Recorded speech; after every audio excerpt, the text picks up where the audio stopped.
لە ڕۆژانی ڕابردوودا لە هەولێر بەهۆی بڕیاری قەدەغەی هاتوچۆ خواست لەسەر پاسکیل زیادی کردووە. بە جۆرێک خەریکە حاڵەتەکانی پاسکیل سواری لە ناو شاردا دەبنە دیاردا.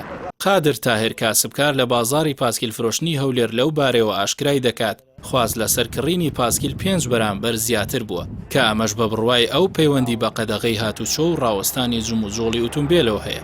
ئەو لەبارەی گۆڕانکاری لە نرخی پاسکیل بەهۆی زۆری خواستەوە وتی نرخی پاسکیل بەرز بۆتەوە، هۆکارەکەشی بە پلەی یەکەم دەگەڕێتەوە بۆ زیادبوونی کرێی گواستنەوە. خواستی زۆر لەسرە، یعنی جاران ئەگەر ڕۆژانە 10 پاسکل بفرۆش ئێستا لەوانێ 50 پاسکلی فرۆش. سعرەکان تەوان ئەمە ئەوە زیاد بووە. کرێی سیارەی لە 4000 یۆرۆی ئێستا بوویتە 5500 یۆرۆ، یعنی نزیک 16-17 وەرەقی هاتە سەر. لە گومرجیش فەرقیان پێکردی ئەوجا گومرجی برایم خەلیل برێ.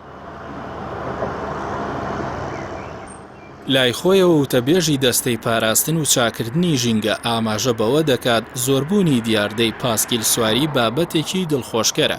جەختیش لەوە دەکاتەوە دوای دەستپێکردنەوەی دەوامی دام و دەستگاکانی حکوومەت کار لەسەر ئەو بابەتە دەکەن.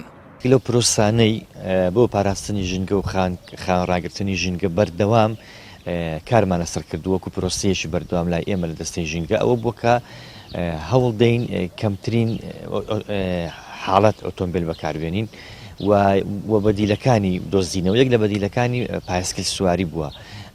مەسلەی بەکارهێنانی پایسکل ێزگار دڵخۆشکەرە و کەلتورێکی زۆر باشە. ئێمە زۆر پشتیوانی دەبین و زۆر پێمان خۆشە کە ببێتە مۆراڵێکی گشتی، بێتە دابوونەریتێکی گشتی و پێشم وایە بەکارهێنانی پایسکل کارێکی شارستانیە، کارێکە تەندروستیە. ڤایرۆسی کۆرۆنا وای کرد لە هەرێمی کوردستان و زۆرینەی وڵاتانی جیهان کۆمەڵێک ڕێوشوێن بگیرێتە بەر کە هاوتەری بن لەگەڵ پاراستن و پاگڕاگرتنی ژینگە. لە ئەنجامیشدا ڕێوشوێنەکانی بەرگرتن لە بڵاوبوونەوەی ڤایرۆسی کۆرۆنا کە چالاکیەکانی مرۆڤیان سنووردار کرد خزمەتێکی زۆریان بە ژینگەی جیهان و هەرێمی کوردستان کردووە.